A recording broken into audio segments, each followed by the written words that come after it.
Hello, this is Group Conflict in the US Workplace, and this is Ellie speaking, and our group members Anne, Megan, and Nikita is gonna speak in order. Okay, so first of all, I'm gonna state or define what conflict in general. So, according to Tracy S.J. from Walden University, she stated that the conflict is a disagreement, tension, or opposition between individuals or groups within an organization. It can arise from various sources, including differences in values, goals, personalities, or communication styles. It can manifest in different ways, which is verbal argument, passive aggressive behavior, withholding information, or physical altercations. According to CPP Global, it says it can negatively impact workplace productivity, employee morale, and overall organizational culture. But on the other hand, conflict can provide some positive outcomes such as improved communication, increased creativity and innovation, and some better problem solving skills. The resolution strategies would be negotiation, mediation, compromise, and involvement of a third party mediator. So, next, I'm going to talk about how the conflict can function in the workplace. According to Society for Human Resources Management, it stated that in the workplace, conflict can negatively impact the team dynamics, decrease productivity, and harm employee morale. However, effective conflict resolution strategies such as active listening, group problem solving, and compromise can actually help to mitigate these negative effects, and it can lead to positive outcomes for the organization. So the dynamics of the team could be differences in opinion and values. Employees may have different opinions, perspective, and values which can clash with other employees. So, for example, one employee might think like the speed is the most important thing. They have to finish the project or the work as soon as possible and quicker than other employee, while other may think like the quality is the most important out of anything. They gotta produce the best quality of work. They gotta produce the better quality, then finish the project faster. Other examples could be competing goals and objectives, limited resources, power dynamics, and organizational changes. In this slide, we will talk about what can cause conflict in the workplace.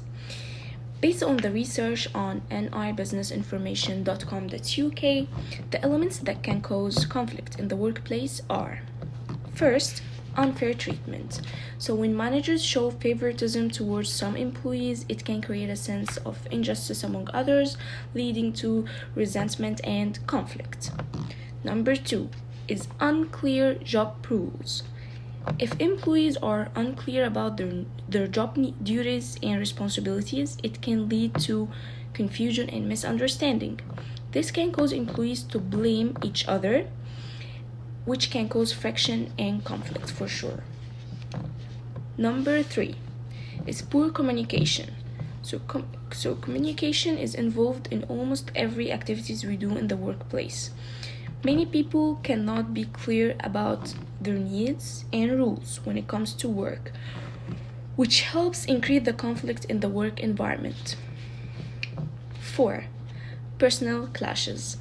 Every workplace brings together individuals from diverse backgrounds, experiences, and preferences.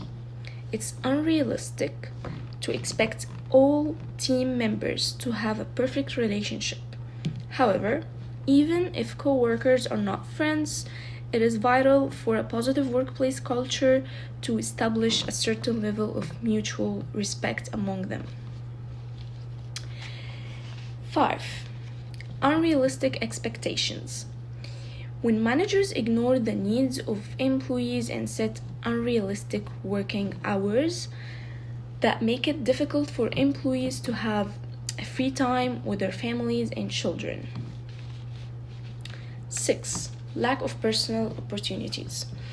When employees feel that they are not being given personal growth opportunities, they may become frustrated.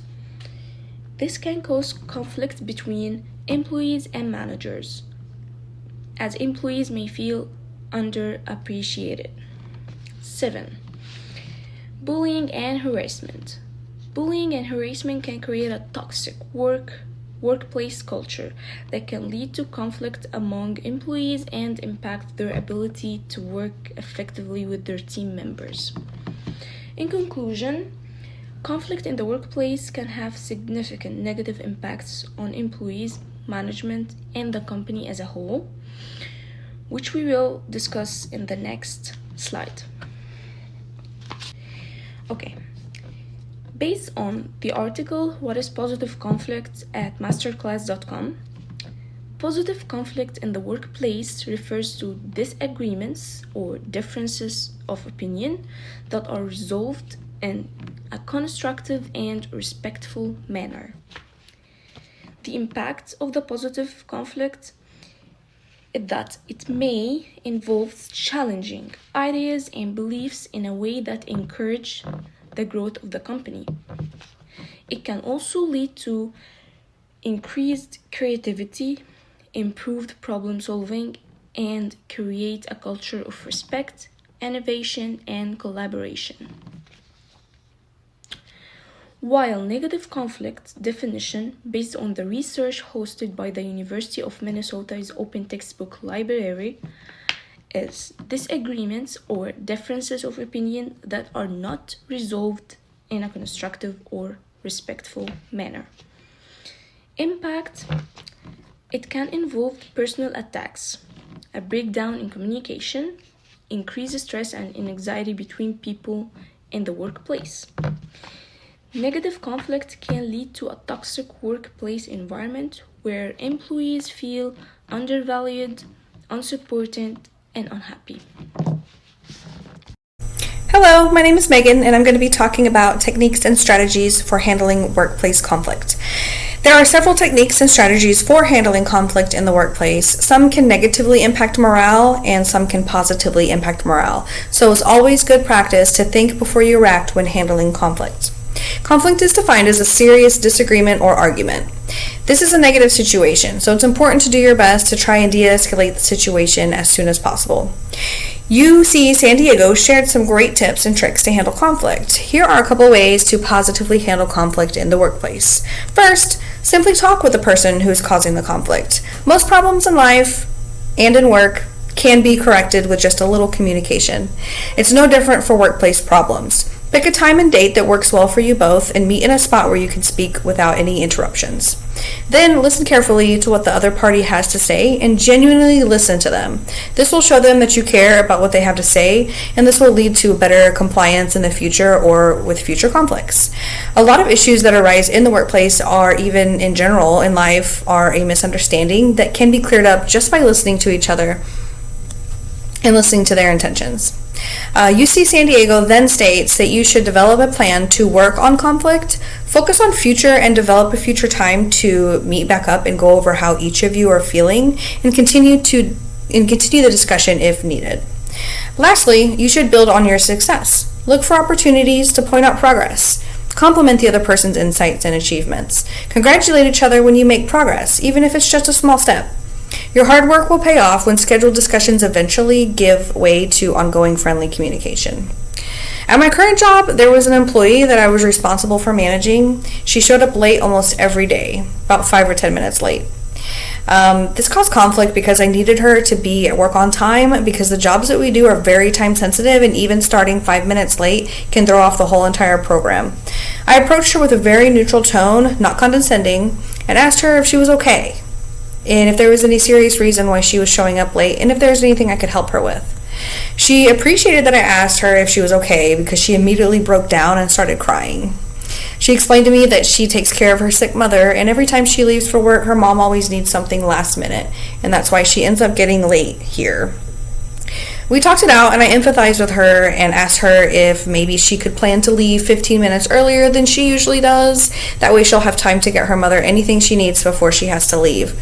I also was able to give her weekends off so she could spend more time with her mom taking care of her. If I wouldn't have asked if she was okay or if there was anything I could help with, I wouldn't have known that my employee was that stressed out and needing extra time to help her mother.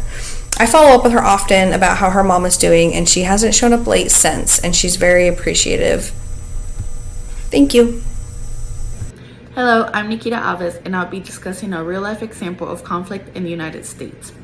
This is an article from the Whistleblower Law Group that explains the case of Michael Mercieca that happened on September 27, 2018. The case of Michael Mercieca is one of the cases listed in the article by the Whistleblower Law Group titled How Workers Are Turning the Tables on Nightmare Bosses.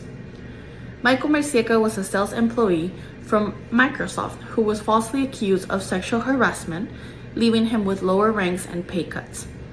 Mercieca, as described by the article, had many years of steady improvements on performance reviews, but suddenly he was receiving poor reviews, he wasn't granted vacation requests, and he was told he had a bad attitude when presented with constructive criticism. After all of this, he was fired. Going back on the timeline, Mercieca started to have these issues at work after his ex-girlfriend, Lori Alts, became his supervisor. Not only that, but a close friend of Alts, Tracy Rumler, was the person who filed for sexual harassment against Mercieca. The claims were investigated and they were found without merit. Michael filed a lawsuit against Alts because he was also teasing him about his Japanese heritage. The lawsuit was over bullying and the company had to pay Michael $2 million in damages. What is a whistleblower? A whistleblower, as defined by the National Whistleblower Center, is someone who reports waste, fraud, abuse, corruption, or dangers to the public health and safety of someone who's in position of rectify the wrongdoing. In simple terms, a whistleblower is usually an employee who reports an illegal or suspicious activity to higher authorities.